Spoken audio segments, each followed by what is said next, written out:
নমস্কাৰ আজি আপোনালোক সকলোকে আনেটি ভিডিঅ'লৈ আমি স্বাগতম জনাইছো আজি আমাৰ মাজত আছে গীতাৰ্থ কলিতা স্যাৰ আৰু আপোনালোক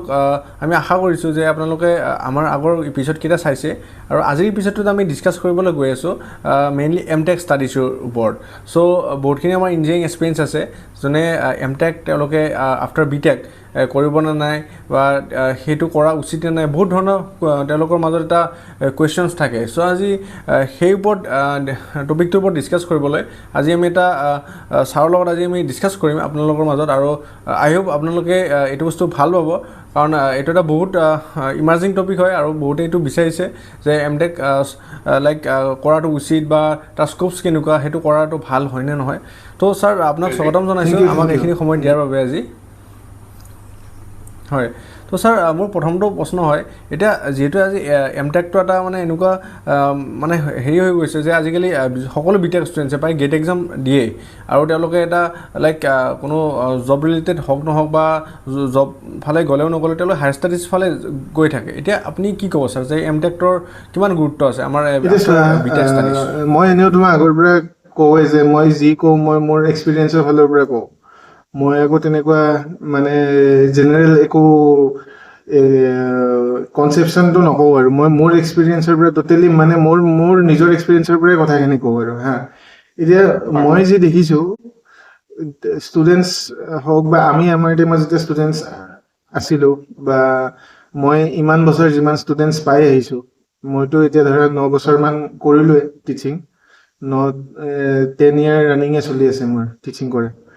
তো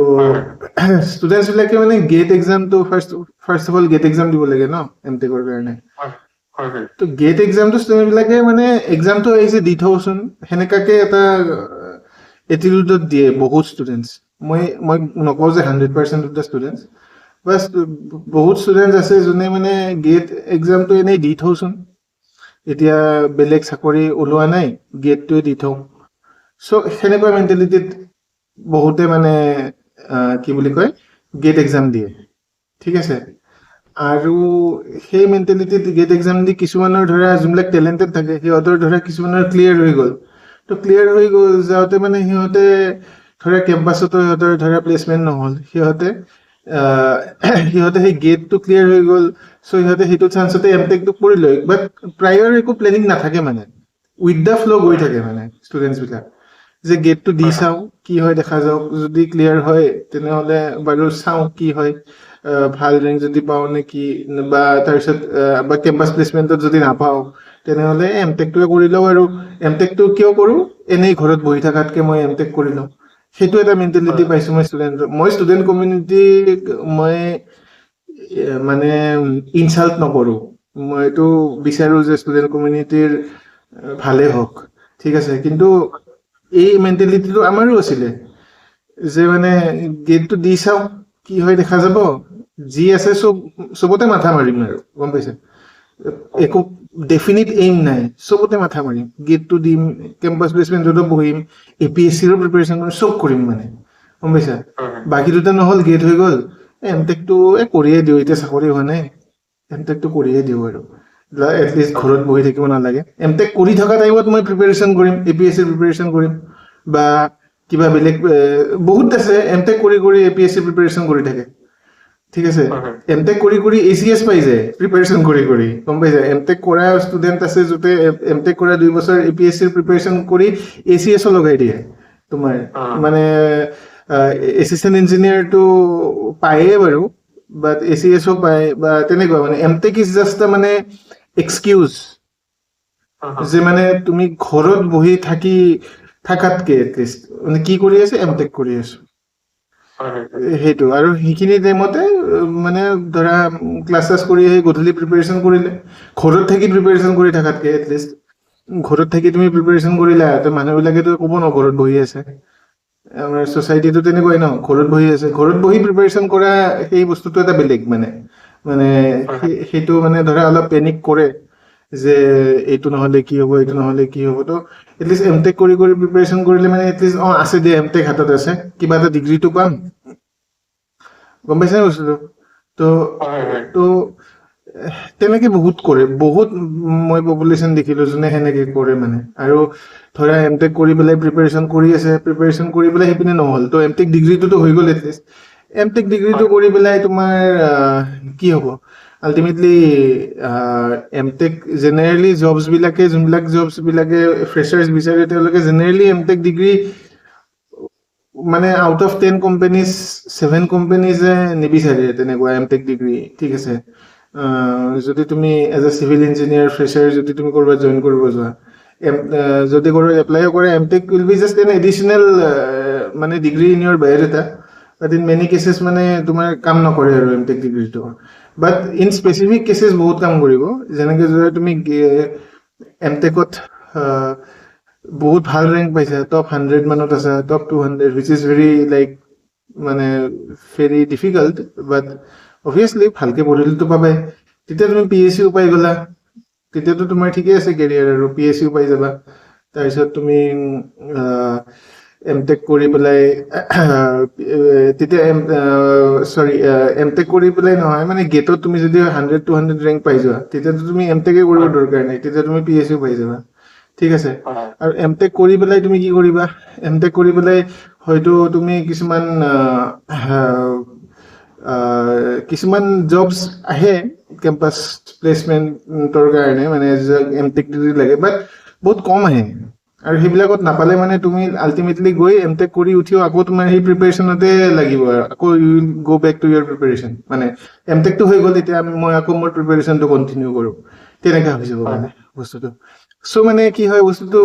তোমাৰ ডাইৰেকশ্যনটো বহুত মানে তেৰা বেকা হৈছে মানে কেৰিয়াৰৰ ডাইৰেকশ্যনটো।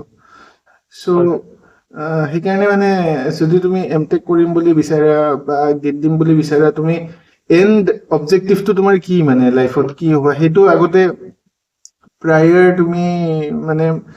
চাই লোৱাটো ভাল, এণ্ড অবজেক্টিভটো। যদি সেই এণ্ড অবজেক্টিভটোত M.TECH দৰকাৰ নাই, তেনেহ'লে why waste your 2 years in M.TECH, ঠিক আছে? আৰু এনেকুৱা কথা আছে যে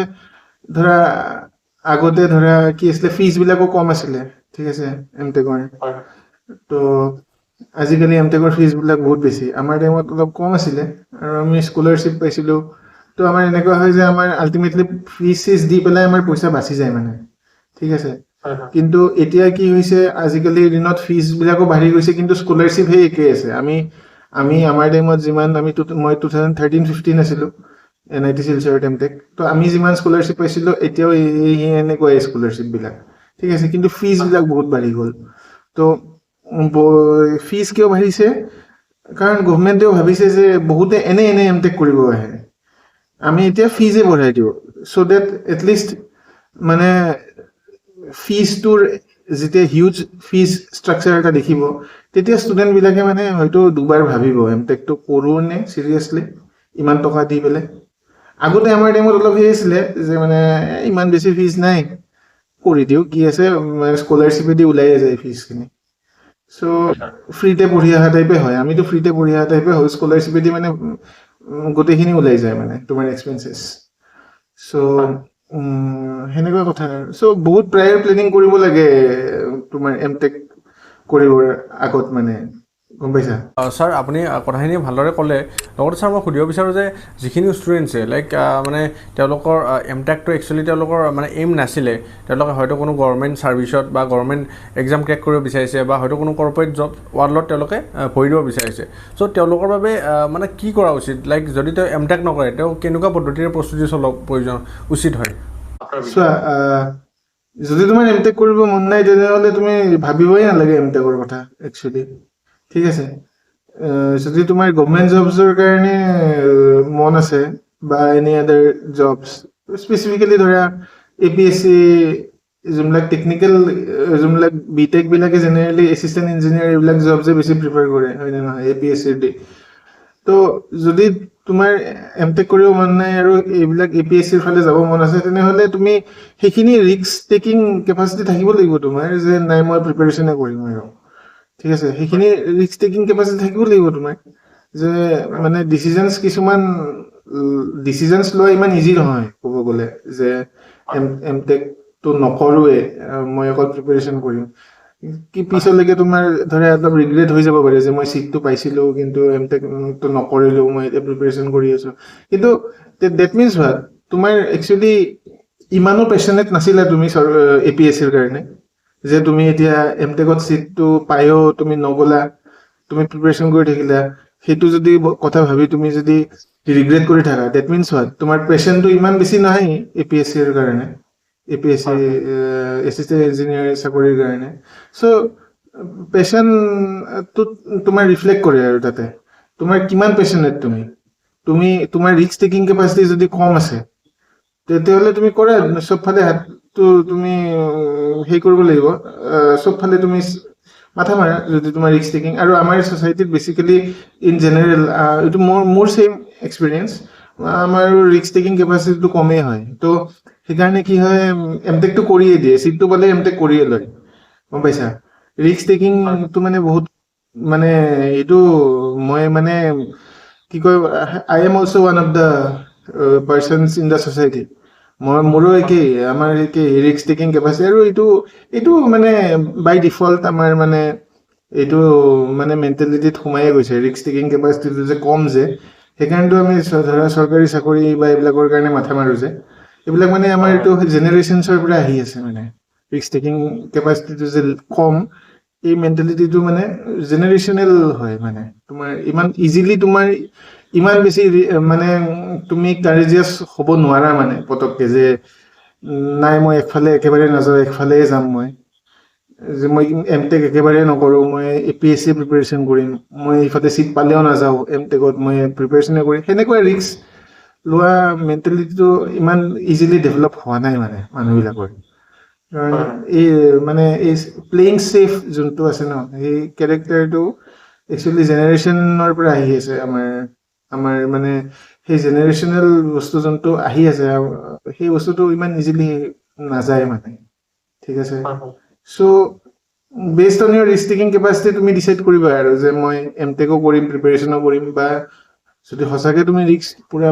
আছে তোমাৰ ক্যাপাসিটি তুমি নালাগে এমটেক কৰিব ইয়েস তুমি যদি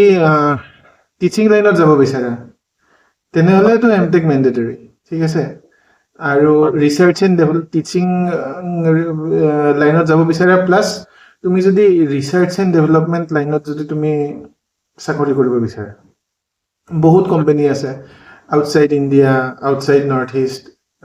R&D companies research and development companies যোনবিলাকত মানে ভাল ভাল পোষ্টত মানে চাকৰি পায় তাৰ কাৰণে একচুয়ালি মাস্টাৰ ডিগ্ৰী বিৰাট মানে প্ৰিফাৰ কৰে ঠিক আছে তেনেকুৱা জবছ যদি তুমি মানে কৰিব মন আছে R&D টাইপৰ জবছ বা teaching type of academic jobs তেতিয়া এমটেক কৰিব লাগিব ম্যান্ডেটৰি আৰু তেতিয়াতো তুমি এসিস্ট্যান্ট ইঞ্জিনিয়াৰ জবৰ কাৰণে মাথা মাৰা একো কথাই নাই তুমি ডাইৰেক্ট এমটেক কৰা PhD কৰা আৰু তেনেকে টিচিংত সোমাই যোৱা স্যাৰ মই আৰু এটা প্ৰশ্ন সুধিব বিচাৰিছোঁ যে বহুতখিনি ষ্টুডেণ্টছে এনেকুৱা হয় like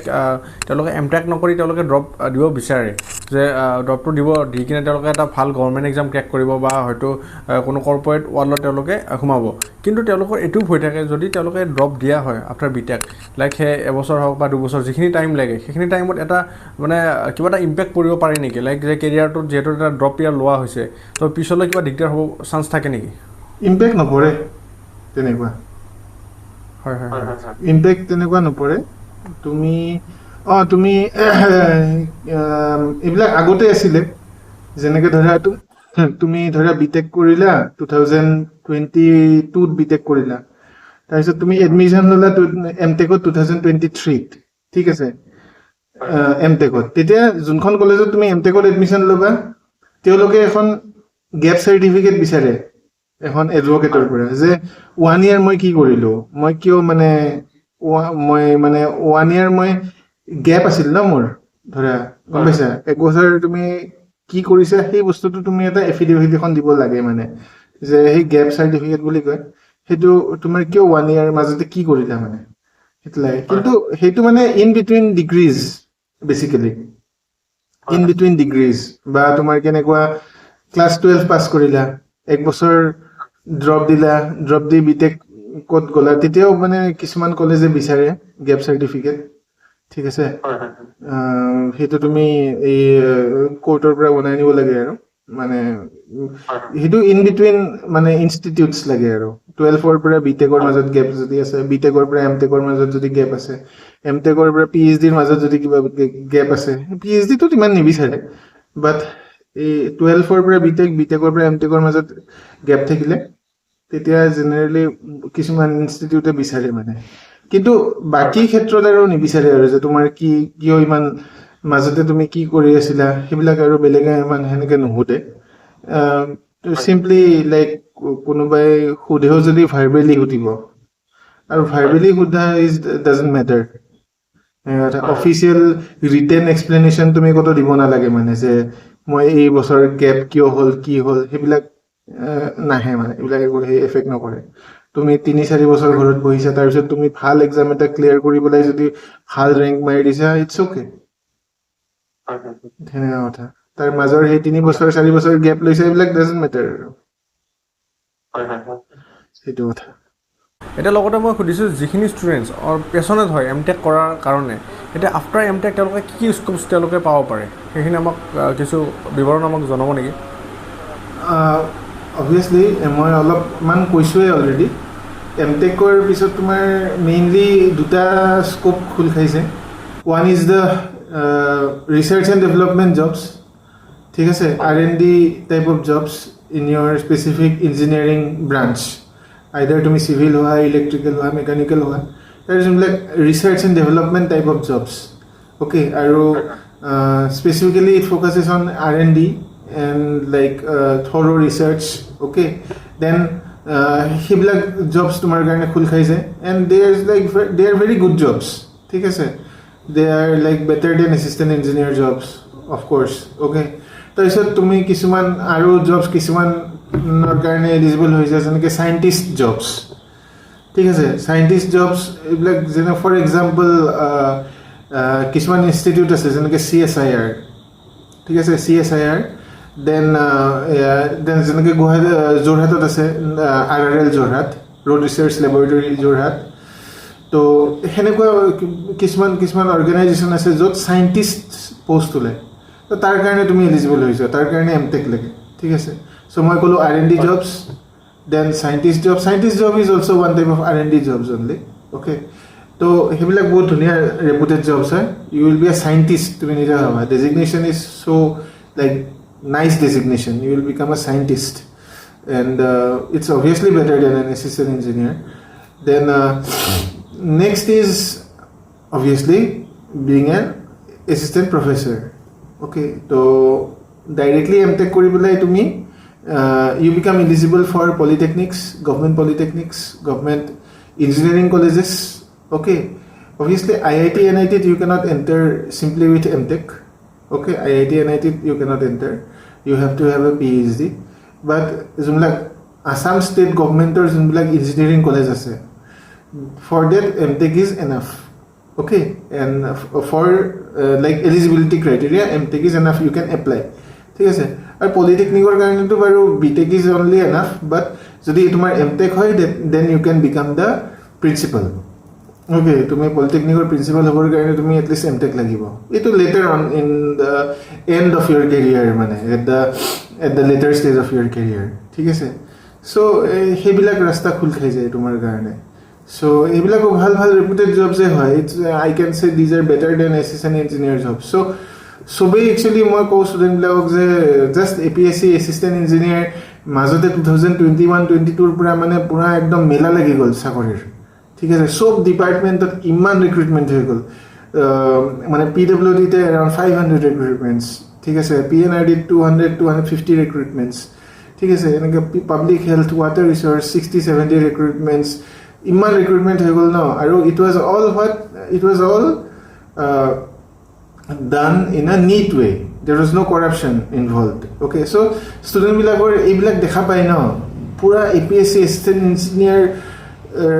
laga hoi goise mane student bilakor je amaku lage mane thik ase it's like a fear of missing out mane amaku lage mane thik ase to bostuto eta craze ahi goise assistant engineer or karone student bilakor aru hiyotor eta students bilakor eta সেইও আহি গৈছে মানে কনফিডেন্সও আহি গৈছে বা ট্ৰাষ্টও আহি গৈছে গভৰ্ণমেণ্টৰ ওপৰত যে আমি কষ্ট কৰিলে পাম আৰু মানে পইচা দিব নালাগে তো এইটো এটা বহুত ডাঙৰ মটিভেশ্যন এইবিলাকৰ কাৰণে APSC এছিষ্টেণ্ট ইঞ্জিনিয়াৰৰ চাকৰিৰ কাৰণে চ' ষ্টুডেণ্টবিলাক বহুত বেছি ইণ্টাৰেষ্টেড হৈ গৈছে NITৰ B.TECH ষ্টুডেণ্টছবিলাকেও আজিকালি এপ্লাই কৰে এছিষ্টেণ্ট ইঞ্জিনিয়াৰ জবছ ঠিক আছে চ' আগতেও কৰিছিলে বাট ইট ৱাজ লেছ বাট আজিকালি তোমাৰ NITৰ B.TECH বিলাকে APSC যোনবিলাক আছামৰ যোনবিলাক B.TECH students they are doing B.TECH in NITs সিহঁতেও মানে APSC এছিষ্টেণ্ট ইঞ্জিনিয়াৰলৈকে ইনক্লাইণ্ড হ'ব ধৰিছে বিকজ অফ দ্য মানে ক্ৰেজ চিন্স 2022 অ'কে চ' কিন্তু মই নকওঁ যে এই assistant engineer is the only মানে thing that you should look forward to but tumi ebilak jobs explore kora like academic jobs like assistant professors scientist jobs R&D jobs these are very reputed jobs okay better than assistant engineers thik ase you will have a very hebilak jobs or tomar respectable hoy thik ase your image to bele hoy so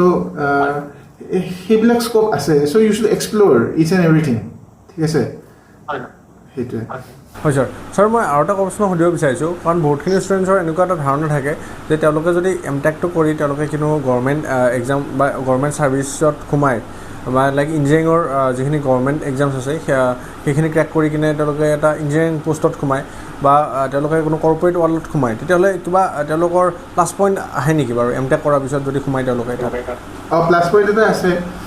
as ফাৰ as আই ন' তোমাৰ তুমি যদি assistant M.TECH কৰিলা তাৰপিছত তুমি assistant engineer পালা তেতিয়া তুমি মানে you can apply for increment M.TECH হ'লে তোমাৰ এটা ইনক্ৰিমেণ্ট পোৱা দুটা নে কিবা ইনক্ৰিমেণ্ট পায় ঠিক আছে চেলাৰীটো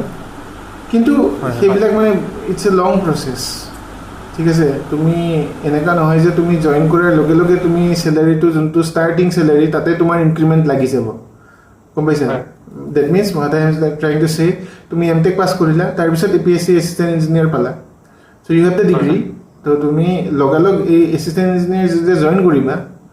etia tomar starting month or pura tumi increment nopua mane thik ase increment paba tumi you have to apply hey application bilak process hote 3-4 বছৰ লাগি যাব ঠিক আছে তেনেকা হয় মানে তো তেতিয়া লাগে মানে এটা বাদ দি দিয়ে আৰু যে হ'ব নহলে নাই আৰু তেনেকুৱা টাইপ এটা মানে এটা টাইমত মানে বৰ খাই যায় গম পাইছা যে মানে এই হোৱাই নাই এইবিলাক প্ৰসেস কৰোতে টাইম লাগে মানে so but it is there মানে দুটা ইনক্ৰিমেন্ট নে তিনটা ইনক্ৰিমেন্ট কিবা এটা পায় M.TECH কৰিলে আৰু কিছুমান কোম্পানী যেনেকৈ L&T বিলাকে M.TECH বিচাৰি আহে মানে বেসিক্যালি NITত আহে আৰু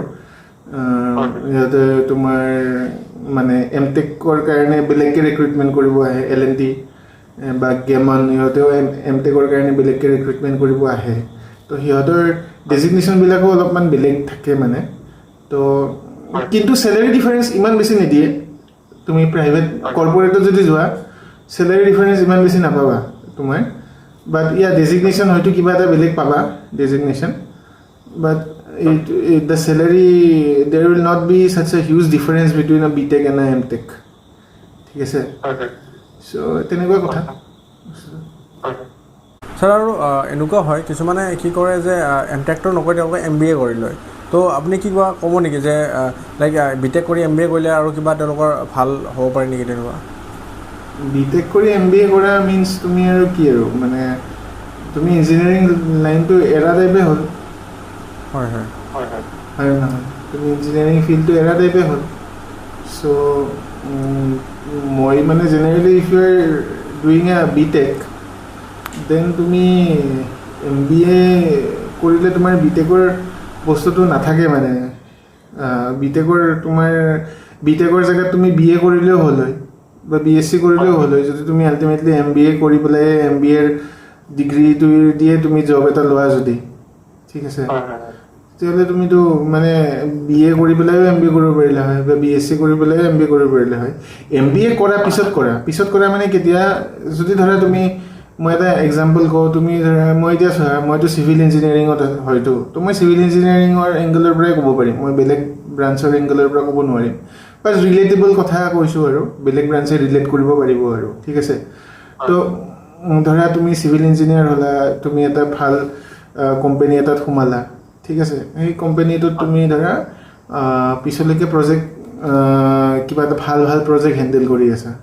ঠিক আছে তেতিয়া তুমি ধৰা তুমি টেকনিক্যাল ৰোলৰ পৰা মেনেজাৰিয়েল ৰোললৈকে শিফট কৰি আছা প্ৰজেক্ট মেনেজমেন্ট বা এইবিলাক মেনেজাৰিয়েল ৰোললৈকে শিফট কৰি আছা তেতিয়া তুমি এটা ব্ৰেক লৈ পেলাই তুমি এক্সিকিউটিভ এমবিএ কৰি আহা ঠিক আছে so সেইবিলাক ultimately কি তুমি later on in your career you can do but basically MBA to government job কাৰণে তো একেবাৰে কাম নাই government job কিন্তু তুমি corporate job ধৰা তুমি ভাল কোম্পানী এটাত LNT তে সোমাই গলা বা এনেকা ভাল বহুত আছে LNT তো একোই নহয় ক'ব গলে এনেকা বহুত আছে তো হেনেকা ভাল কৰ্পোৰেটত তুমি সোমাই গলা মানে টেকনিক্যাল কৰ্পোৰেট মানে যোনবিলাক অফিচ থাকে টেকনিক্যাল জবতে সোমাই গলা as an engineer later on যেতিয়া তুমি লাহে লাহে when you will gain experience তুমি লাহে লাহে বহুত বস্তু মেনেজ কৰিব লগা হ'ব you will start having some managerial duties okay when you will become senior so লাহে লাহে টেকনিক্যালৰ পৰা তুমি লাহে লাহে managerial duties ও বহুত পাই যাবা when you will be if you are doing good তো এটা টাইমত তোমাক হয়তো কোম্পানী নিজে পঠাই দিব for doing some executive MBA to আৰু easy 1 year হয় 2 years না লাগে তাতে বহুত ক্ষেত্ৰত তোমাৰ কোম্পানীয়ে স্পন্সৰ কৰি দিয়ে এক্সিকিউটিভ MBA ত ঠিক আছে তুমি নিজৰ খৰচাই নাই আৰু এক্সিকিউটিভ MBA তুমি IIM বিলাকত সিট পোৱাটো ইজি হয় so তুমি you can easily get মানে in IIM good IIMs okay তাতে মানে admission criteria is very মানে it's not that difficult the criteria are not so tough compared to মানে general জনে get দি পেলাই IIM ত MBA কৰিব বিচাৰে তাতকে মানে তোমাৰ এনেকে যদি সিনিয়ৰ হৈ পেলাই কোম্পানীৰ পৰা ডাইৰেক্ট যোৱা as a senior ধৰা minimum 5 years মান লাগে এক্সপেৰিয়েন্স এক্সিকিউটিভ MBA কৰিবৰ কাৰণে ঠিক আছে 5 years at least তুমি কৰি চাব পাৰা কৰি পেলাই you can think of that মানে যদি তুমি টেকনিক্যালি বহুত সাউন্ড হৈ গলা বহুত এক্সপেৰিয়েন্স গোটাই ললা and slowly তোমাক managerial duties দিছে you are becoming a project manager maybe ঠিক আছে কিবা ভাল কনস্ট্রাকশন সাইটৰ project manager বনিছা then you can do the executive MBA okay but দুটা ক্ৰাইটেৰিয়া আছে যে মই যোনটো কৈছো যে গভৰ্নমেন্ট জব হলে একো দৰকাৰ নাই MBA কৰে আৰু যদি কৰা তেনেহলে at least 5 years এটা এক্সপেৰিয়েন্স লৈ লোৱা 5 years experience লৈ you become eligible for executive MBA হেতু কৰা হে 5 বছৰ 6 বছৰ তুমি এটা সিনিয়ৰ বনি যাবা বা 10 বছৰ পিছত কৰা কিনো হয় যদি তোমাৰ চাকৰিটো বুলে তুমি ম্যানেজাৰিয়াল ডিউটিজ বহুত আছে তোমাক কোম্পানী নিজে পঠাব নিজৰ খৰচত হয় হয় ফৰেনতো পঠাই দিব কেতিয়াবা ঠিক আছে তো হেনেকা কথা সো ইনস্ট্যান্টলি মই মানে প্ৰিফাৰ নকৰো MBA কৰাটো okay unless you have a certain rigid plan in mind okay তো হয় স্যার আমি M.TECHৰ কথা বহুতখিনি কথা আমি আপোনাৰ লগত ডিসকাস কৰিলা আৰু আপুনি বহুত ধুনীয়াকৈ আমাৰ কথাখিনি ক'লে তো স্যাৰ আমি ভিডিঅ'টো বহুত বেছি দীঘল নকৰোঁ আৰু যাৰ যেনেকুৱা ধৰণৰ কিবা কমেন্টছ থাকিলে আমাক নিশ্চয় জনাব তো আৰু আমি ৰিলেটেড ভিডিঅ' বনাম বাকি আপোনাৰ পৰা আমি এটা বস্তু জানিব বিচাৰিছোঁ আপুনি যিখিনি M.TECH কৰিলে বা M.TECH কৰা যিখিনি ডিউৰেশ্যনছ বা সেইখিনি সময়ত কিবা এটা এনেকুৱা মোটিভেশ্যন বা কিবা এটা ক'ব বিচাৰিব নেকি আমি যিখিনি আহি আছে ষ্টুডেণ্ট সেইখিনিৰ বাবে মোটিভেশ্যন মানে তুমি সেইটোৱে M.TECH কৰিবলৈ মোটিভেশ্যন দিব ক'ব কৈছা নে M.TECH মানে কি ৰিলেটেড তুমি কৈছা মানে বস্তুটো মানে স্যাৰ মই সুধিছোঁ যে এই M.TECH যিটো আপোনাৰ জাৰ্নি হ'ল তাৰ পৰা আপুনি কিবা এনেকুৱা ক'ব বিচাৰিব নেকি আপোনাৰ যিখিনি ভিউৱাৰ্ছখিনিক মই কি ক'ম আৰু মানে মইতো মোৰ ফালৰ পৰা মোৰ এক্সপেৰিয়েন্সৰ পৰা কওঁ ময়ো একে আছিলোঁ I was the victim of the society তো মানে এনেই গেটটো দি চাইছিলোঁ কিবা কাৰণত চামহাও আই ক্লিয়াৰ মোৰ ইমান ভাল স্ক'ৰো নাছিলে মানে মই মোৰ দুবাৰ গেট ক্লিয়াৰ হৈছিলে দুবাৰ মানে অলমষ্ট same type score আছিলে just somehow মানে I got like average score আৰু somehow I got in NIT Silchar আৰু ঠিক আছে তো মানে it was all like an accident only ঠিক আছে M.TECH to কৰিলো M.TECH to so মানে I entered M.TECH by accident and I entered teaching by accident আচ্ছা ঠিক আছে but আল্টিমেটলি এতিয়ালৈকে লাইফত যি হ'ল ভালেই হ'ল মোৰ মানে এতিয়ালৈকে everything all is well that ends well বুলি কয়তো চ' এতিয়ালৈকে মানে যি হৈছে ঠিকেই হৈছে বাট মানে কি হয় may be I was lucky enough may be নাজানো আৰু আই এম নট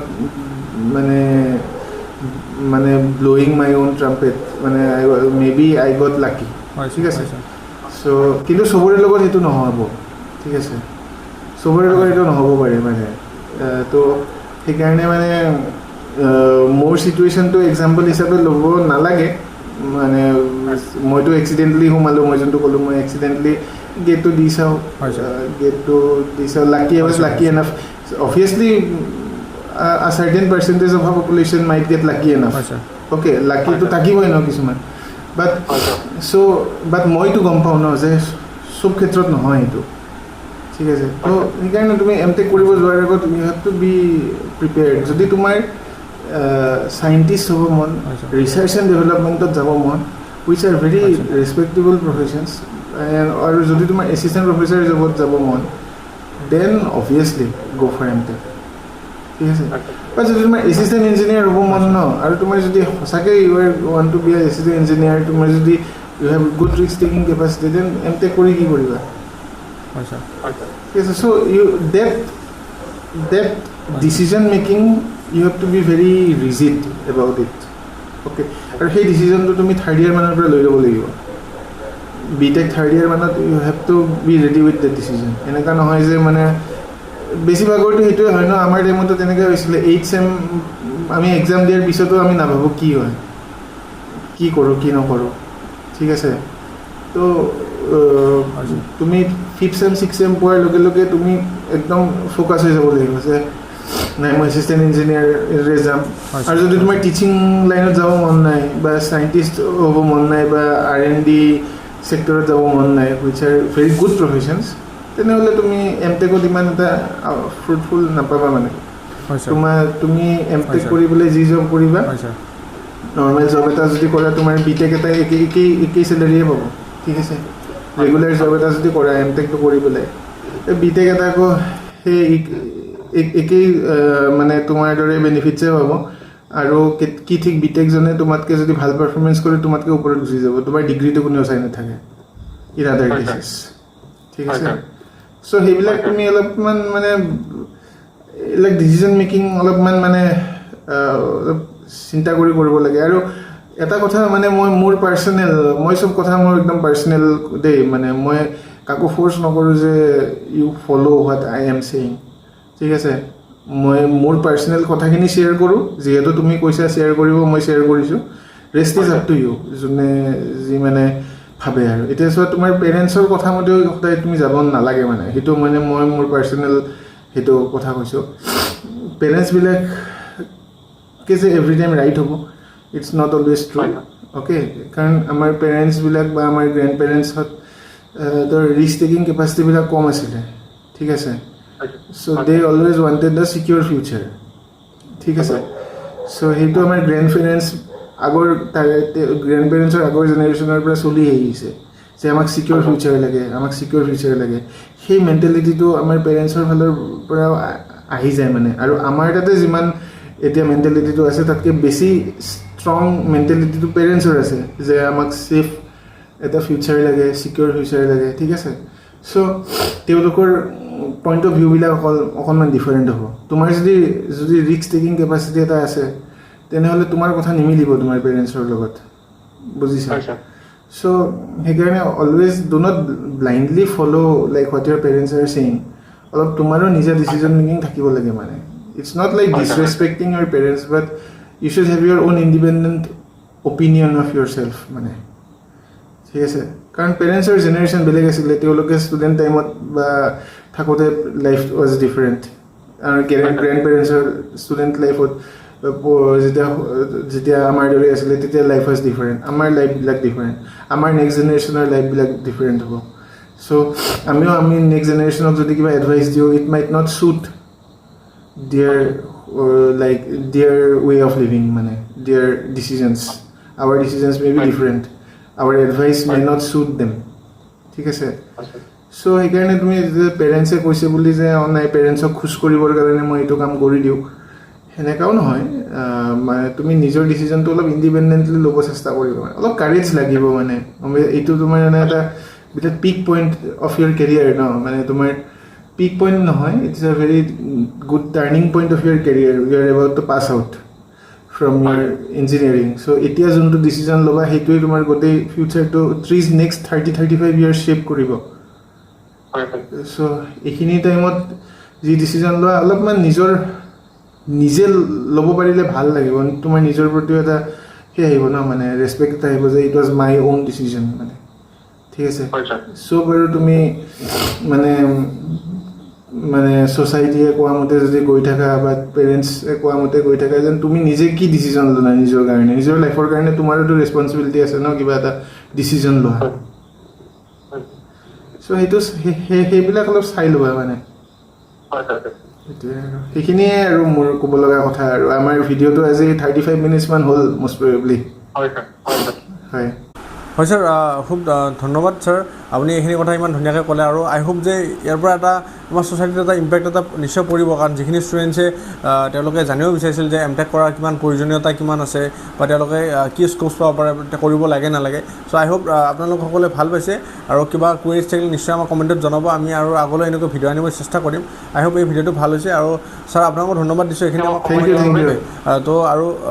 সকলো দৰ্শকে মই এইটোৱে ক'ম যে আমাৰ চেনেলটো ছাবস্ক্ৰাইব কৰিব শ্বেয়াৰ কৰিব আৰু লাইক কৰিব আৰু আগলৈ এনেকৈ মৰম দি থাকিব ধন্যবাদ